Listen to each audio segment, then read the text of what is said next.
All right, welcome back. Hey, all you crazy sci-fi and fantasy fans. It's time for your daily dose of shenanigans over here at the Blasters and Blades podcast. Just three nerdy veterans geeking out over our science fiction passions and fantastical fantasies, a place where magic is king, the sky is the limit, and space is the place. So without further ado, we're going to introduce you to the legendary, the one, the only Mr. Craig Martelle. How are you doing today, sir? Oh, doing fine. Legendary, huh? Yeah, doing fine. I'm up here in the subarctic, hanging out, becoming one with nature. I hear you are the coolest guy in Alaska. That makes you a legendary. There's a lot of people in Alaska. Well, all 700,000. Yeah, there's not a lot of people in Alaska. It's like one person per square mile. That actually sounds heavenly. Yeah. So the second part of the introduction, dear listener, as we tell you how we first found them. So, Doc, did you know him before I scheduled this interview? Nope. But he's the most famous person in Alaska. Legendary. He's legendary. For me, the most famous person in Alaska was Brooke Foss. So, because she was my best friend.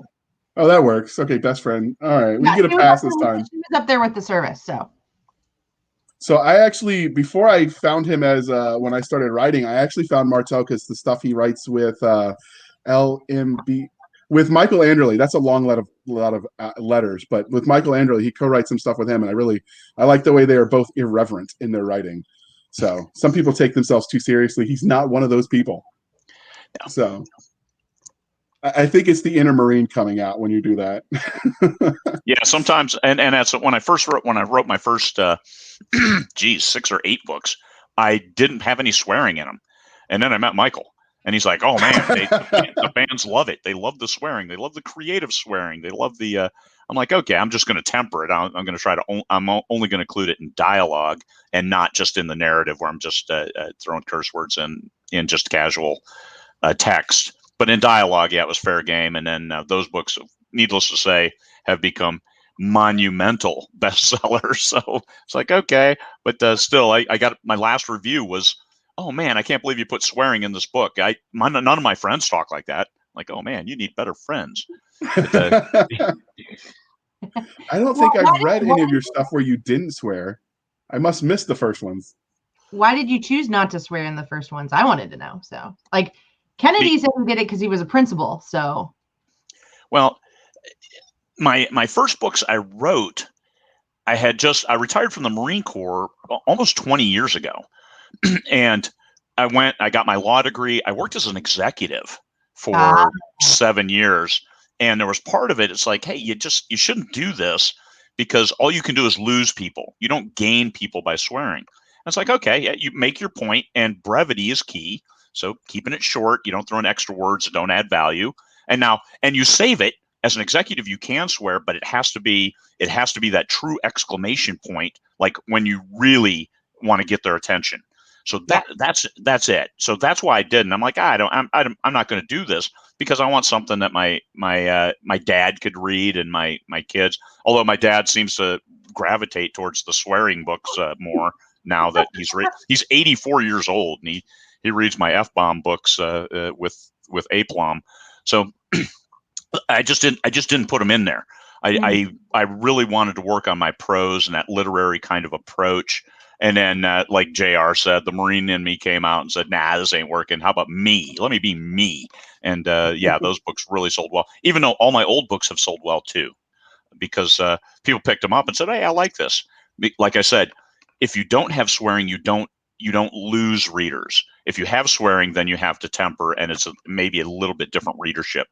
So the crossover from sweary to non-sweary, 100% from non-sweary to sweary is not 100%. So we'll ask you, dear listener, when we post this in the Facebook group, you'll have to comment on what you think about swearing in books, because if you read my stuff, you know there's lots of it. All right, Doc, we got to ask him the most important question. We get to decide if he gets to stay. On to religion: Star Wars, Star Trek, or Firefly? I don't like being put in a box where there's a choice that you have to pick. I was there. I went to the opening. I'm a child of the 60s, so I watched Star Trek when each episode came out each week. And then on 1977, I was a teenager and able to go out at night by myself. And me and a friend went to Star Wars opening night in Dubuque, Iowa. And there were like 40 people there is all. Opening night. It was a Thursday. and no big line, but we were down there and we're like, hey, where is everybody? And we went to it, and it was awesome. That opening where the spaceships are, never seen anything like that before 1977. And then afterwards, yeah, a lot of people picked up on the cool special effects. But so Star Wars, that was awesome. The story, hey, look at all this great stuff that's going on.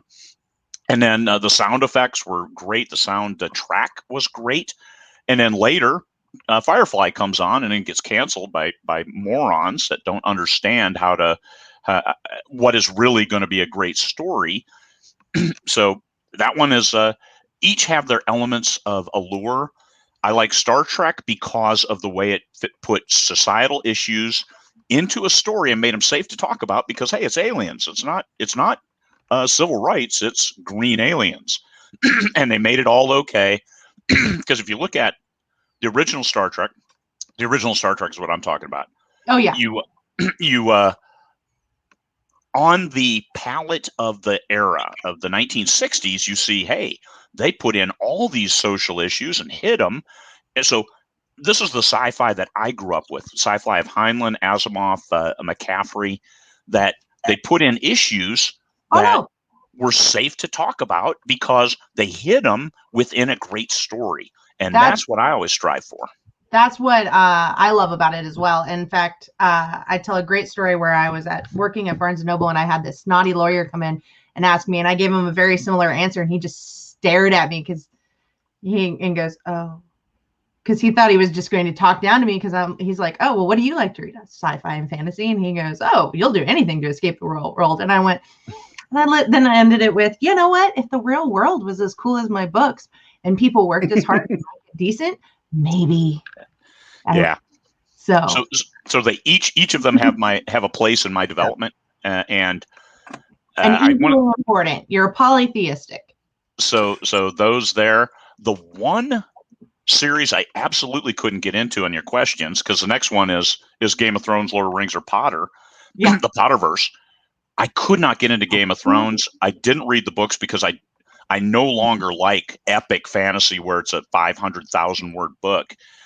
I mean, I read Lord of the Rings. First books I read were fantasy, just because that's all I had access to.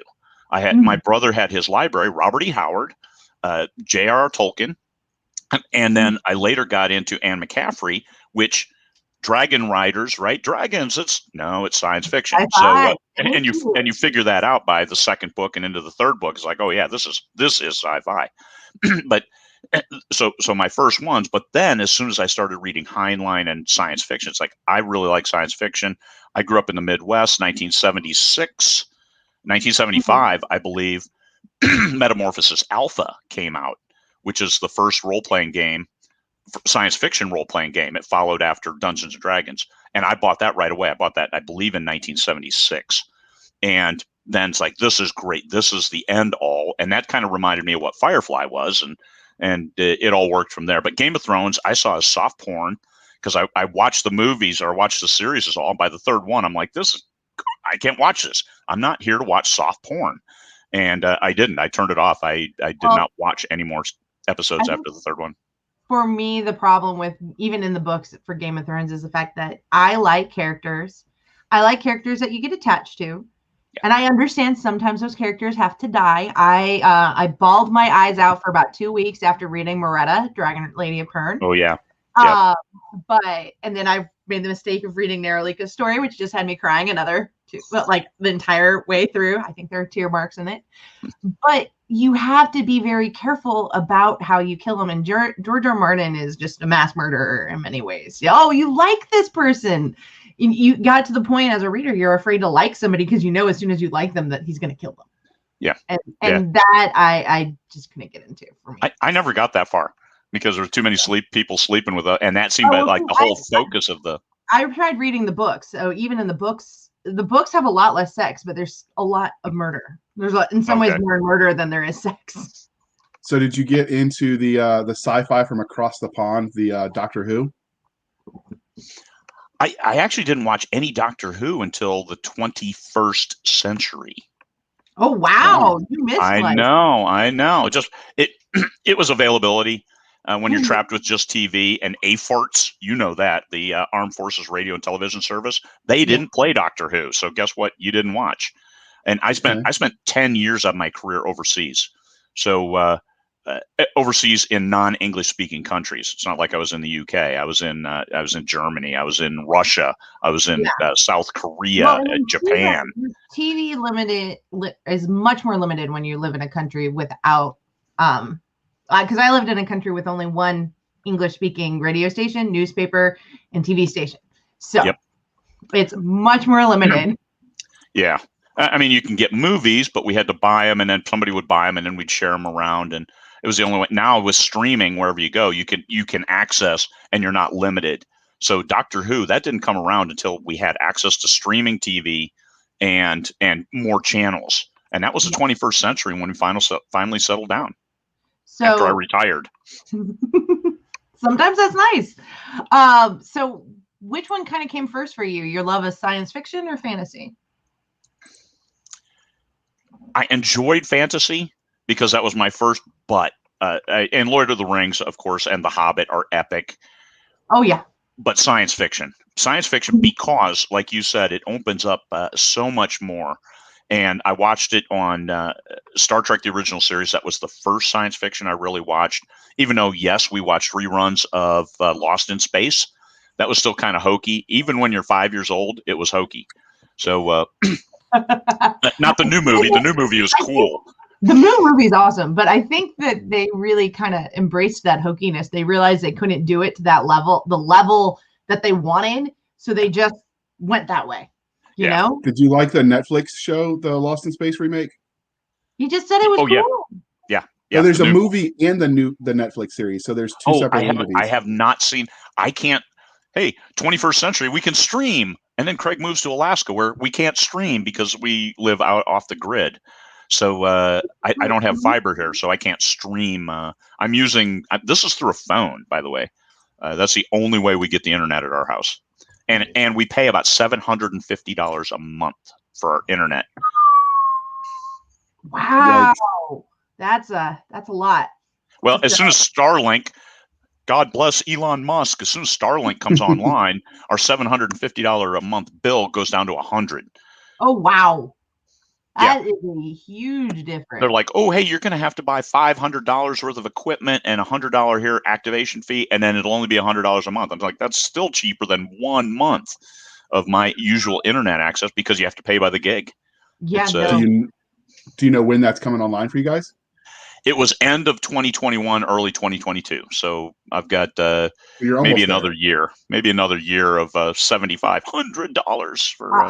I'm rooting for you, dude. I so am. So me too, man. The love of speculative fiction. How did that transition into your love of writing in this world? My sister just sent me a notebook that she found in her trash. That I wrote when I was 13. I wrote a full book, but I'd lost it. Your trash often, does she? What's that? I'm kidding.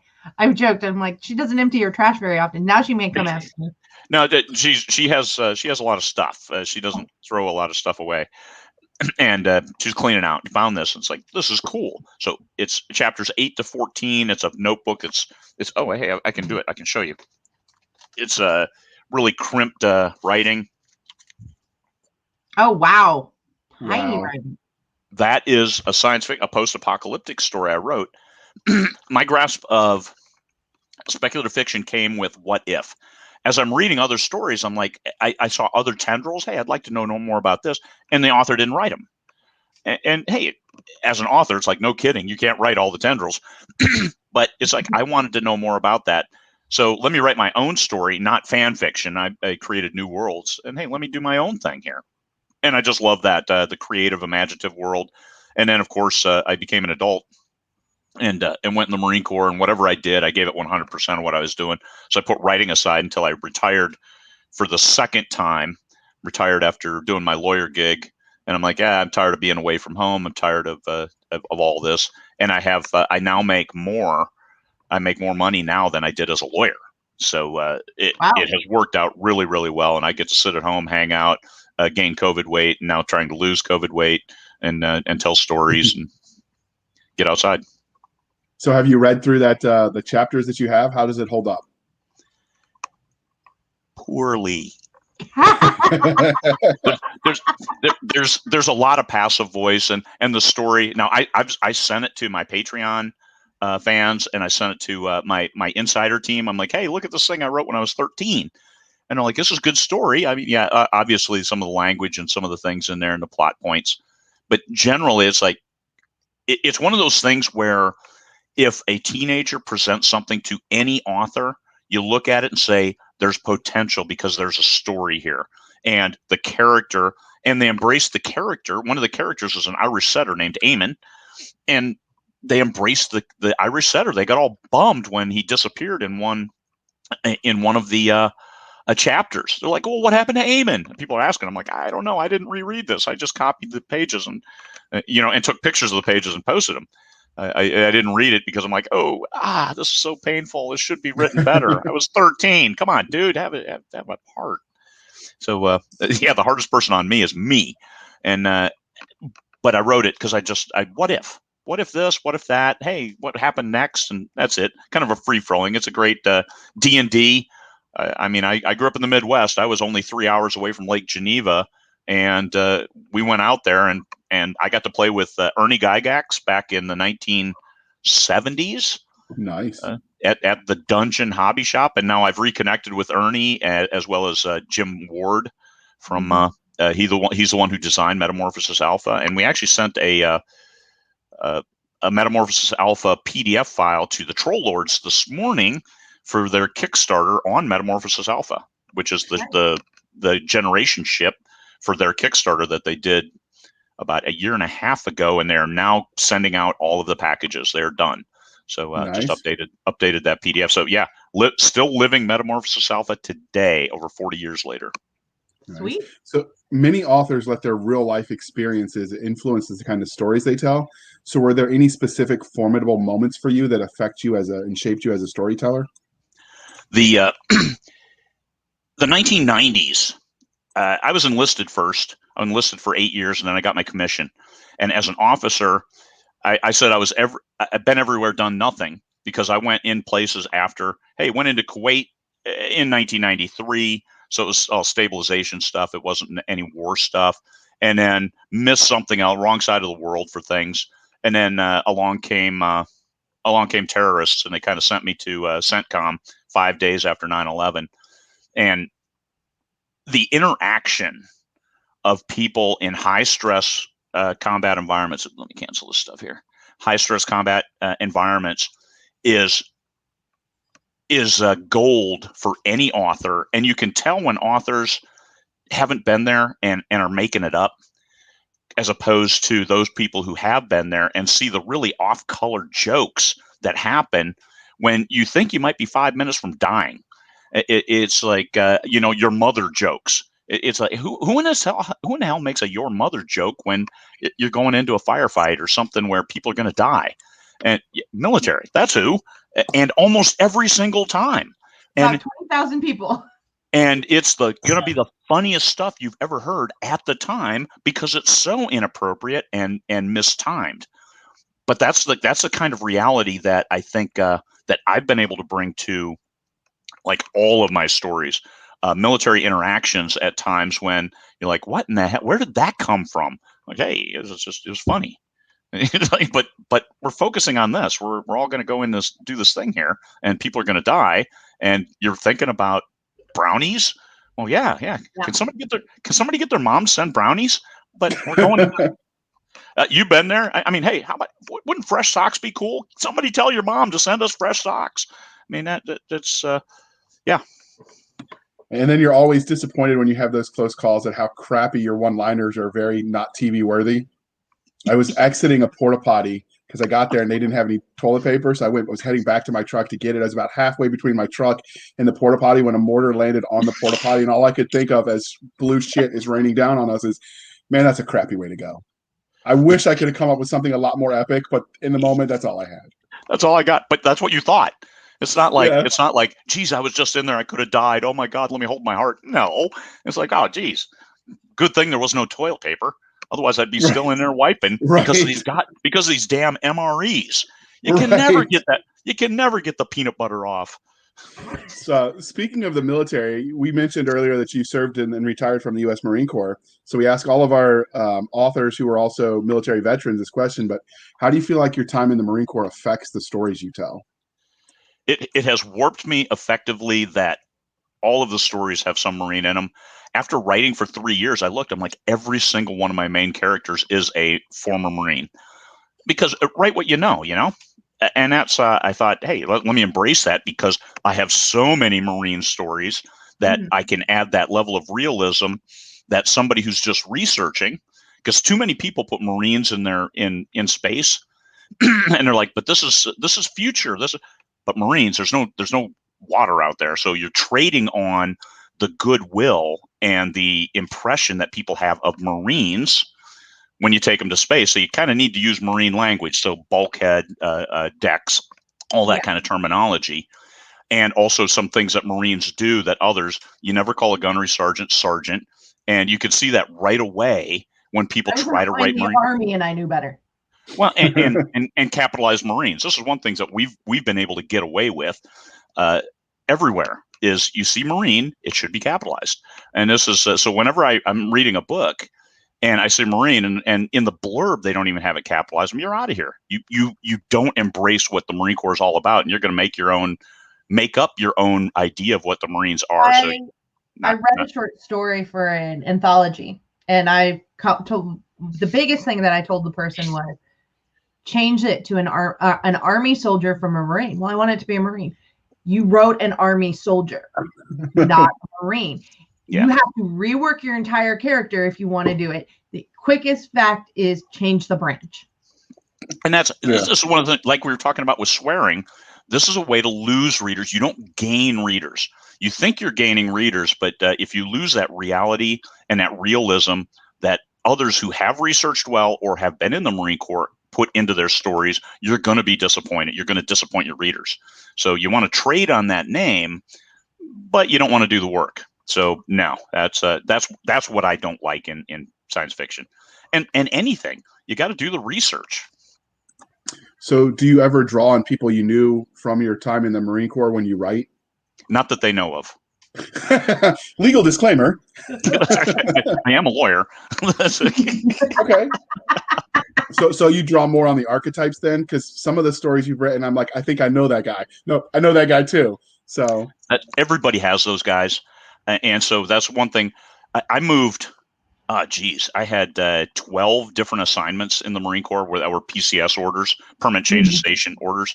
And so everywhere you go, you leave everybody behind. The worst station you ever had was the one you last left. The best station you ever have is the next one you're going to. And it's a cycle. And whenever you get in a place, there's always this guy who does this. There's this guy who does this. There's a single guy who can't get enough. He's out in the bars every night looking for more. And hopefully he's still single. What's that? Hopefully he's still single. We had one of those. He just failed to remember he was married. Oh, and you have those guys too. That when they're away from their wives, they're doing they're free. I mean, take off the wedding ring on the way to the airplane, and it's that would be probably why I still have my ex-husband's wedding ring. It's there you are, here's 3 military, and we all know those people wherever you go. And it's just, you just accept it. I mean, one of my books, I have one of the privates. He's a tertiary character at best. He marries a stripper, and the colonel, I know that guy. Like, he's like, you married a stripper? And his wife is like, hey, he's in love. It's like, but you married a stripper. And it was special with him. He's in love. There's a difference. Oh my God. So I knew people that thought PCS meant permanent change of spouse because they would cycle through every time they got new orders. Hey, you're talking to a 3-time winner here, so don't get on me, man. So we talked about how your time in the Marine Corps affected the stories you tell. Does it affect how you engage with content as a consumer? So movies, books, games? It does, because I read books that don't realistically portray military. And now with the access of the world of today, I can go in and I can follow some of these old authors that I knew from way back when, or that I followed. And now all of a sudden it's like, hey, we're actual friends carrying on separate conversations. And I find that, oh, hey, this is why they might have gotten that wrong, because that's not their ilk. They wrote it because it was a story element, but they didn't really embrace the military, what the military was trying to establish. So I understand, and that's why I try to add that realism into my stories, whatever they are. If I put a former military in there, I really want to get them right, and I just pull from my my experiences. I had 20 years to remember that stuff, and there's always somebody that'll say, "I knew that guy." Yep, that's exactly right. So, transitioning a bit into some of the fan angles, have you had any neat fan art or seen somebody cosplaying one of your characters? I have not. I don't go to conventions You generally hang out with because the moose. because I live in Alaska, and it's a 3.5 hour flight just to get to Seattle, just to get out of Alaska. And then wherever you go from there, it's another flight, and it's expensive in both time and money. And so generally, I don't go to I don't go to any kind of convention. Dragon Con, I went to one, and it was just so many people. There was like all of Alaska squeezed into 4-block area, all of Alaska. Which year did you go? I went when I was that was 2018. I was a finalist for the science fiction novel of the year. I do remember you now, because that year was a blur. That was my first year as a director. So, but yes. Oh, cool. No, I was best military sci-fi novel of the year. Can I go back and update my comment and say that I remember the name now? So that means, dear listener or viewer, if you actually cosplay any of his characters, you need to take pictures, because that's the only way he's going to send it, and then email it to him. And he'll love you for it. Yeah, I do need to work on that. That's one thing I haven't. But David Weber does that exceptionally well, and Chris Kennedy do that exceptionally well with their characters. I need to get some coins made, man. I mean, it's the military thing. I need to get some coins made. I had a logo made, and I just need to do it. So, yes, and who knows? Maybe once you get those coins made, you can send them to the first person who does a cosplay of your character at a con. Be like, show me your con badge, show me your cosplay. All kinds of things to do. That's right.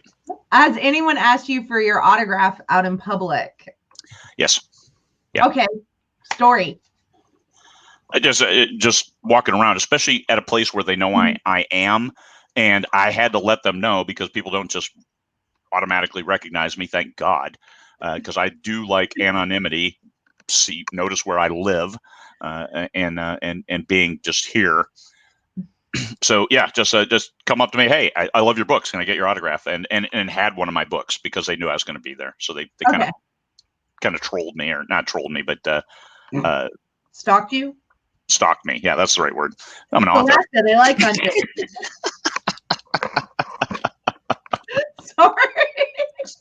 Oh my goodness. So I was going to ask if you'd ever seen your book out in the wild away from a book signing. Not really. Really. And that's paperbacks aren't my big thing, but the ebooks, I have been on airplanes, and I see people reading. I'm like, hey, what enticed you to buy this book? And that's a question that I always ask. It's not what book are you reading? What enticed you to buy this book? Because I'm always looking at how to market better. And they're like, oh man, I love Baldacci. I love James Patterson, and this is his latest. Okay, cool. I save them for when I travel. Okay, cool. And that one is like, hey, that's great. I like his stuff too. And leave it at that. But if they're like, oh man, I was at the airport and I was looking around for something just to kill the time, like, oh hey, you've got your Kindle, maybe you can shop differently, and what would that look like? Just trying to refine and talk with people who may not be my readers, who most likely aren't my readers, but what would it take to get them? And so that's I'm always researching. That's definitely probably the mindset of anybody who wants to succeed. So we've talked some about what you've written, but can you give us your highlight reel of what you've written? Oh my goodness! I skipped a question. I forgot to have my coffee this morning. So what have you had? What's your craziest, funniest interaction with a fan that you would want to share? Oh, gee, the craziest interaction is when fans think they know the character and they're telling you all about the character and they're wrong. That Oh can my. be awkward. Yeah, that's like, oh wow, is that what you took from that? Yeah, she's Indian, she's South Asian Indian, and she's extra tall, and she's got this going on, and got that. I'm like, really? Like, is that what you got from this? And it's like, yeah. So once again, it's an exploration in how did I present that character that she was so misrepresented, and not good or bad, but it's like, and I kind of liked it because it's like, hey, you fill in all your character traits. So I actually describe characters less and less as I've been writing more and more, because hey, let the reader fill that in. Let them use their imagination to then flesh out the world. I'm going to give you the framework and hopefully keep it interesting enough and move the plot forward with these characters, but you can fill in their character traits unless it's really important. You need a really small character because they're going to crawl into a small space or something like that. But otherwise, hey, let the readers fill it in. And so, yeah, that was my first interaction where, okay, maybe I was doing this right, but unintentionally so.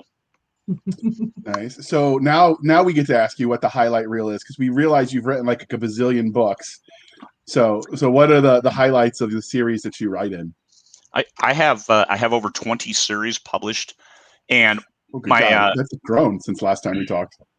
yeah, one of my main character, Terry Henry Walton, was actually created by Michael Anderley, and he was in a couple books, and the readers wanted to learn more about him, and Michael had no bandwidth to write this character or this side story.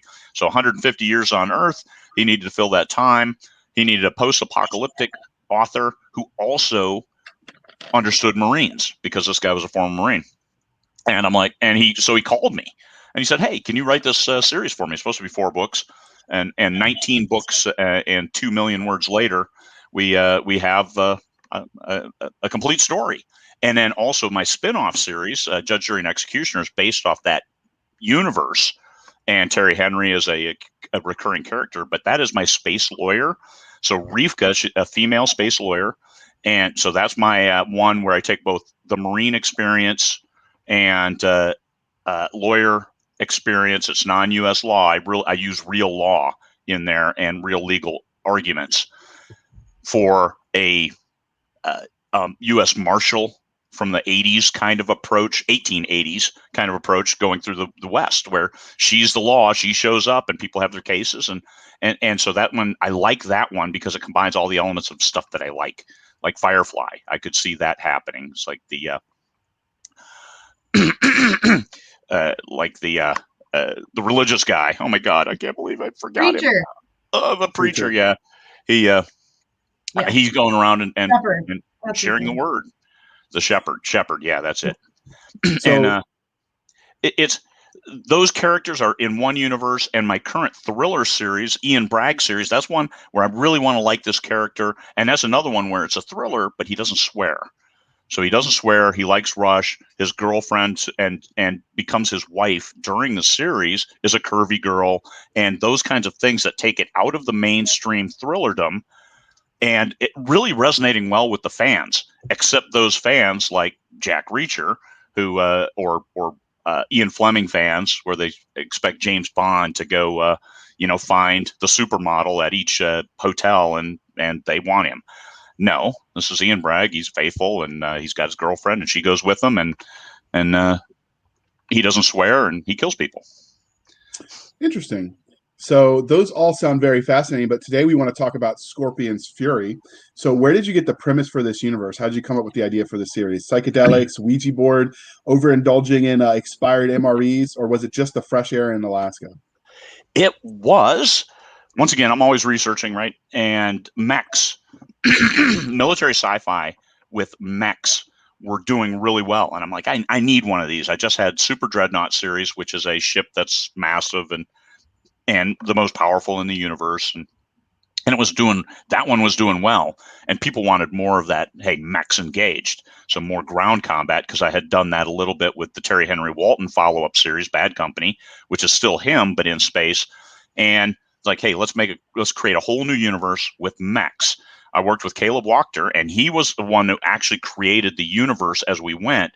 But his whole experience with military was gaming, online gaming and stuff.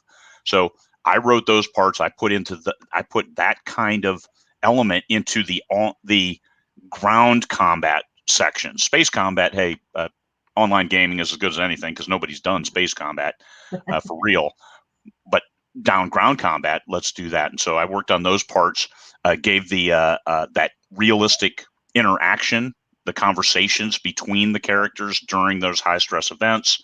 And then the series came out. We did. Caleb wasn't able to write the 8th book, so I wrote the 8th book all by myself. And that one came out. It came out a little bit different, but still it wrapped the series. It wrapped the characters. It gave them life, and I think it turned out pretty well. And it's been a good seller for me. So Lieutenant Ji Bao, a Chinese character. So there's a lot of Asian religious and historical elements within this, both Chinese and Japanese. Okay. And I should mention that this book was published not under Craig Martelle, but his pen name C.H. Gideon. His alter ego in Crime Fighter. He's wrestling all the bad moose in Alaska and keeping the county safe. But before we dig in, can we take a minute to just glory in that book cover? So how did you come up with this art? Because I want this on my wall. Yeah. The first covers we came up with is Ji Bao operates a Scorpion class, which is a 6-legged mech. That's about 60 meters long. It's a pretty substantial piece of gear. And we tried that on the cover. We tried different covers with that mech, but it just never resonated with the readership because it was so hard to make out on thumbnail. So I got with Ryan Schwartz and said, hey, man, I need mech covers. The Scorpion class isn't working. And he's like, mechs, I love mechs. And so we went with a couple different iterations, and this was the one that he came up with. And you see the whole series. If you look through them, you see they are awesome. We do have wallpaper without the lettering, without the typography on there, and that it is exceptional work. And because he had fun, you can see that in this image, the artist was having fun creating it. I actually like the lettering with at the bottom with like that metallic sort of effect. That actually makes it even pop more, I think. I don't know that I'd take that off. I'd put it up as it is. It just looks cool. Yeah. It's good either way. I mean, it looks great. It looks like an audio album cover. And C.H. Gideon, we went with that pen name because more research, right? It said single author names on covers tended to do a little bit better than multiple author names. So I just went with one for some military sci-fi, and it didn't really work that well. I had to keep telling people that's me in order to sell the book. So I have since done away with all my pen names, and it's all Craig Martelle. This is my brand. I have 20 series. Go look them up. Have a nice day. So speaking of branding and selling, what would your 30-second elevator pitch for this be? Mechs fighting aliens as well as humanity to do the right thing by humanity. Okay, shut up and take my money already. So what makes this series special? It's we start with convicts that they put on the front lines to fight, kind of like the cannon fodder. But the convicts decided they really didn't want to die, and and they were fighting wholesale. They were fighting to survive and fighting for each other, which you saw it over there, JR. You're fighting for each other, which is what people really are. They're not thinking, hey, I'm doing this for all of America. No, you're on there. You're fighting to keep the guy next to you alive, or the girl next to you, or anybody when you're out there. And that's one thing that I wanted to portray in this series is that they were fighting for each other, which actually benefited humanity every time they won this battle that they weren't supposed to win. That made them stronger and more powerful as they move forward. So fighting for humanity was the big thing as cast-offs. These are people who had been criminals, and hey, we'll give you a stay if you go run a mech and fight the bad guys, fight the silicon-based life forms and the various others out there. Okay. So which science fiction or even fantasy tropes do you think Scorpion's Fury hits best? I think it's right in there with like Mech Warrior, the video game series. Okay. Did you ever actually play the game, or were you just a fan of the aesthetic? No, I never did. That's what some fans told me. Hey, this is kind of like Mech Warrior. This is. I'm like, oh, cool, that's good. I'm glad. But Caleb did, so that's how it blended in. But from my perspective, I just thought it was good ground combat with pretty powerful mechanized vehicles. So obviously the mill SF and the mech genre, what other subgenre do you think the story fits into? I think it fits into space opera because the interaction between the characters. Okay. The characters are moving the story forward. It's not exclusively about mechs and their ability to conduct combat. Awesome. So can you tell us a little bit more about your main character in this story? Jibao. She was a techno whiz who got put in jail for hacking into the system and then publishing, hey, here's the truth. So she was a political prisoner. And so they were happy putting her on the front line because you're not connected with humanity. And in this series, there's two different humanities. There's the Solar Federation and there's the Terrans. These are humanity as they go to the stars. Of course, they do what humans do, and they fought and separated. Hey, they became two different cliques. And she's fighting for one, but they didn't really want her either. They're the ones who put her in jail. And this character moves through seeing the bigger and bigger picture as she's fighting a more and more important battle. Because as they go through book 8, it's for this is to win space. The winner of this battle will be the one who secures it for their people. Okay. Very cool. And I like the fact that she's a female character, but I'm biased. So do you have any especially memorable secondary characters you want to tell us about? Oh, you bet. Podsy is the secondary character, and he was her mechanic on the Scorpion class mech in the first couple books, but then he got injured and got sent up to the ship. And while on the ship, he started doing other things technologically because he was a techno whiz as well. And that was one of the requirements to operate these mechs. You needed to know software systems, you needed to know firmware, and you needed to be able to turn a wrench. He goes up on ship and he handles the supply system to get what the front lines need while they're deployed. So this is another realistic element that military will recognize. Hey, it's all fun and games if you're out forward until you stop getting food and water, and then the fun and games stop and things like that. And you run out of ammo. What do? Well, somebody has to resupply it, and so that element is in this series. Little side element, but Podsy does it so well, and then also helps with some other elements. And eventually, by the end, he becomes a ship captain when he started off as a wrench, as a mechanic. I know that I've read a bunch of stuff where I'm like, that's awesome. Yeah, how did that happen? Because I've seen some of the real life breakdowns of when you don't think all the problems through. Amateurs talk tactics, professionals talk logistics. Yep. Yeah. So does your story have a main character bad guy that they confront? And I mean, don't give away any spoilers, but it does not. It has a main bad race, the race that stands itself apart, that uses other races as its pawns. And so they're after this hidden race that's behind the ones they're fighting with. Okay. And can we just take a moment and appreciate the fact that with 22 ongoing series, he still knows about all these characters? Because I don't see how he keeps it all in his head. I had to dig into it and actually look at the book and say, what are these characters' names again? Character names it's the worst. I have my insider team. These people read everything. This group of 4 exceptional human beings read everything I write. And I had to ask them, hey, what's this character's again? What's his name? Who's the captain of this ship? Because they keep track of all that for me, because otherwise I'd be left out. But Lee, I'm like, Lee is main character isn't Lee. So I looked at, it's like Leroy Jenkins. He's the secondary character. He's Jibao's commander. So I'm like, okay, yeah, that's it, Jibao, yeah. And then of course it all comes tumbling back. But damn. That's impressive. Speaking of characters, so you do lots of horrible things to your characters when you write.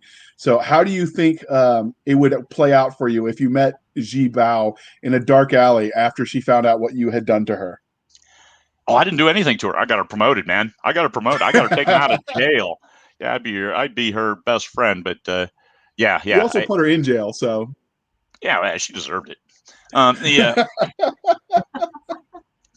I think it would go well because my main characters, they're the ones who are able to make things happen when nobody else can, and I think she would appreciate that, and give her the tools she needs to do the job. Because there's too often people are put out there and they don't have the right tools and they're still trying to do the job. And she has what she needs: the spare parts, her mech. By the end, it's like Scorpion 4 because her mech keeps getting destroyed underneath her, and yeah. So she keeps getting a new mech and the one she likes. Uh, even though they have to go find them in museums and then resurrect them and then fly them out to her. So let's take a minute to see if we can get a sneak peek of how the sausage was made. So were there any cool scenes or ideas for this series that that didn't make the final cut, but that you kind of wish you had room for? Actually, no. Now all the combat sequences, all the plot points, there were some little bit longer political uh, uh, speeches and stuff like that I cut from 2.5 pages down to 2 paragraphs, just because it's like, hey, this is okay, but we're not under any kind of word count guidelines, so let's make it punchier and keep it straightforward, keep it to the action, enough background so people understand what's going on, but not so much that they get they think they're on CNN or something. I imagine that makes sense. You've gotten enough books under you that you don't waste words anymore. Um, so finally, what can you tell us about the universe? In many series, the worlds where the story takes place are as much a character as the antagonist and protagonist. So what can we expect from this world? You mentioned the Terran Federation and the Soul Organization and the aliens, but what else is in this universe?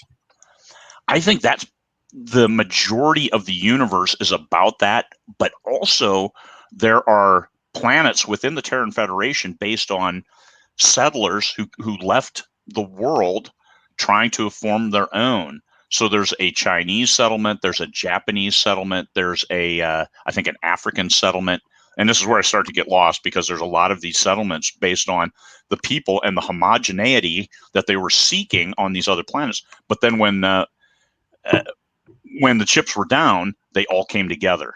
They all came together and then went forward to do the right thing by all humanity. So Terran Federation and the Solarians were at war through the first 4 books. So half the series is them at war. And then they find, hey, we've got a lot bigger enemy here, and they're playing us, and now we need to get and it is a spoiler, but it's a really important element that, hey, humanity, if you put 2 humans together, they're going to fight until they find a common shared goal, and that's what we tried to bring out with this series. So Scorpion's Fury is clearly part of a series. I know because it says so on Amazon. There are currently 8 books out in the series, but is their story done? Can we see more from these characters? I think their story is done. Some people have asked for other ones, but I'm not up. I don't have any room in my schedule to write the other books, and Caleb isn't able to continue. So I don't think so, because there's a great opportunity for a spin-off series off from book 8. But once again, it comes down to I can't write it, so it won't happen. Okay. So if you want more, you have to send him a lot of love letters for the series, and then maybe that interest will spark him to change his calendar. So it's up to you, dear reader. So, but talking about the universe, every successful science fiction universe really has consistent rules of science and technology. What sort of tech can we expect from your books? It's a lot of old world technology that works. It could almost be steampunk in the mechs and how they work. Some of them have fusion reactors, but some of them are all diesel generators running the mechs, and that's kind of cool. There's no faster than light, but there are gates. So all the space battles, happen at like a realistic speed. It takes a long time for these battles to take place because of the distance traveled and the time it takes to turn around once you're going one way. And how do you fight when space and movement is a problem? But they do have gates, so wormholes, stable wormholes to move vast distances. But then once they get into an area, it's you're kind of slave to normal physics.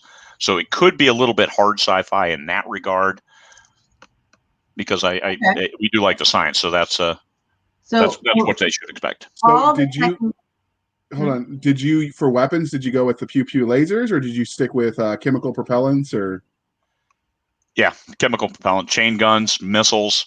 There are some lasers, but the main weapons are all projectile. Okay. JR likes projectiles. I do. Yeah, So, plasma weapons fired, which is just like a railgun type. So of all the tech in your books, what's your favorite? And would you abuse it? And how would you abuse it or use it on a daily basis?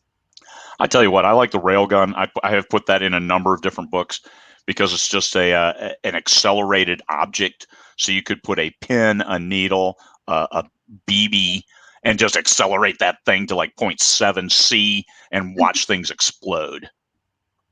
And you just do that for funsies every day? Scare the moose? Momentum to deliver. Yeah, that's right. It's like the super slingshot. Okay. So, can you tell us a bit about your aliens? You've mentioned have them. How did you go about creating it? Was it whole cloth? Did you let the series design, biology? This is one that Caleb was 100% responsible for, the aliens. He came up with them, and I'm like, hey, they're great. I made no changes to the aliens. So that one I actually have to defer, because how they came about through Caleb's imagination, and he did a great job with them, made them realistic, and gave them abilities that weren't like way out of bounds. Like, hey, they're all-knowing kind of characters. No, they had to learn just like everybody else in certain ways. So when you do create aliens, because you've gotten in 22 series, there's plenty of room to create some. Would you let nature sort of inspire you, or just go with the rule of cool? I like the rule of cool, and I also like humanoid because it's just easier to work with and visualize for me. I think in my new series I'm going to have an octopus kind of because I was watching Ancient Aliens yesterday, and they said that octopuses are intelligent, and they may have, with one little tweak in the genetic development of humanity, octopuses could have been the supreme intelligence and creature on Earth, and not humanity. That would be interesting to read.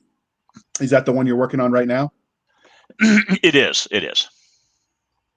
Okay. I'll have to check that out. Now, are you going to be publishing back under Craig Martelle? Because I missed this one, I'm sorry to say, because I didn't realize this was you, and it didn't, because I follow you on Amazon, so I get the alerts. Yeah. Okay. Yeah, the newest one is under my name, but it's going to be published by Ethon Books. So that's Rhett Bruno and Steve Ballou. They'll be publishing this series, and I'm halfway done with the second book, and they'll publish all three as a trilogy probably later this fall. They're going to shop the audio first and see if we can get that done for simultaneous release. But look for them this fall, all three. Nice. Okay, so clearly the interview is winding down, but before we wrap this up, is there anything about Scorpion's Fury that we didn't ask, but you want to tell us before we move on? It's cool battles in fantastic environments. There's an ice planet. There's a liquid planet where they're fighting the mechs, and they realize, hey, we can take them underwater. And on the moon and Mars, they go to, so there's a little local action. All kinds of great stuff, mechs fighting in unique environments across the universe. So now I'm curious on, if we did a knockdown drag out fight, whether your mechs could beat Scott Moon's mechs in his Shortyverse, because that's another mech series that I absolutely love. That would be interesting. Scott Moon is a co-writer of mine. We did Dark Landing together, and I have not read his mech series. I suck. That would be a fun crossover, just to watch mech on mech. So one of the reasons, viewer, listener, that we brought Craig Martelle on when we did was because the first Metal Legion novel, Scorpion's Fury, is going to be in a story bundle. So are you familiar with how that works? Because I've never actually done. I bought a lot of them, but I've never actually looked behind the scenes. Oh, you bet. I've been in, dozen of them so far, and they are great. It's all now. Jason Chen, who runs Story Bundle, has developed a great list and great readership who expects to see a story bundle once or twice a month, and so he promotes to that list, and all the players promote to their lists, as well as some advertising, and it gets your book in front of people. And every time I do a story bundle, I get good read through, as well as I get paid for them because everybody gets an equal share of the revenue. So it's an advertisement that also pays me, and at the cost of, I share it with my list, I punch it out to Facebook. I might run an ad or two on Facebook for it, and simple as that. And it's like when I do anthologies as well. Hey, you write a short story, you get paid a little bit for it. No, by the way, you've got an extra reader magnet. And that's what this is. It's a series that has tapered off. We published it first about 3 years ago, I believe. And then now it's, hey, let's give it some new life, as well as find other readers to get into our backlist, because over 20 series. Any reader who reads one of my series might pick up one of the other ones, and that's money in the bank. And so what they basically, if you're not familiar with them, is it's a website that curates them by theme. So this one will go into military, sci-fi. They do fantasy. They do like self-help books. I've seen some for writing books, but it's definitely, if you like to read a lot and you don't have $100 billion sitting in the bank account, I think you can catch some good deals. You bet. I have bought more than my fair share, probably, of story bundles. Yeah, it's a pay what you want with a certain minimum fee.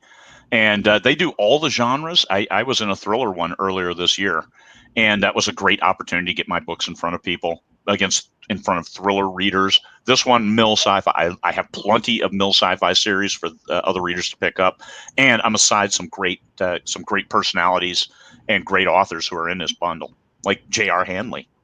Ooh. And so the link to this story bundle, when this goes live, will be in the show notes, so you can go check it out. There's, I think, at least 12 books that I know of that are going to be in there. So you're definitely saving money even if you pay the maximum. It's still cheaper than if you bought them all individually. Yeah, this book is $4.99, but as part of the bundle, you get it for less than $1 each. Yep. Yeah. So as we bring this to a close, can you tell listeners and viewers how they can find you? And obviously, it'll be in the show notes, dear listener. Yeah, CraigMartelle.com. All of my stuff is there. I've got a blog. I've got a bio. I've got a free book if you want to join my newsletter list. The Human Experiment, which is a good Star Trek style look at a societal issue.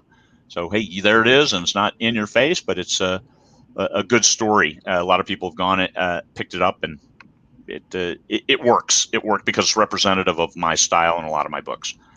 But CraigMartelle.com, CraigMartelle.com. All right. And you can find us, dear listener, on our website at anchor.fm/blasters, tack, and tack blades. Anchor.fm/blasters, tack, and tack blades. We are working on getting a proper website that will integrate with Anchor FM and Spotify. What is that going on? What is that? She's laughing at me. She does it all the time. You can follow us on Twitter at twitter.com/SF_fantasy_show, Sierra Foxtrot _fantasy_show. You can email us at blastersandbladespodcast@gmail.com. We even check it sometimes. You can join us on Facebook and join all the wacky conversations at facebook.com/blasters and Blades podcast, or you can support the show on Anchor FM with a Patreon type subscription, or buymeacoffee.com/author J.R. Handley. Be sure to put it's for the podcast in the comments so I can deviate it or split it up. And now, Doc, you get to bring it home, and try not to laugh at me too hard. What? Try not to yawn. Yawn. Oh my God. I know. I didn't get the coffee this morning. So thank you for spending your precious time for us. For the comic drawing, Nick Garber, J.R. Handley, who wants to eat pineapple pizza, and Pern is sci-fi. See, we have a guest who agrees with me. I'm Doc Cisca. This was the Blasters and Blades podcast. We'll be on here next time, same place, same great time, where we indulge our love of nerd culture, pineapple on pizza, everything geeky, and things that go boom. Thank you, JR. Thank you, Cisca, for chatting today. I appreciate it. It was great. It was fun. I have to take my digs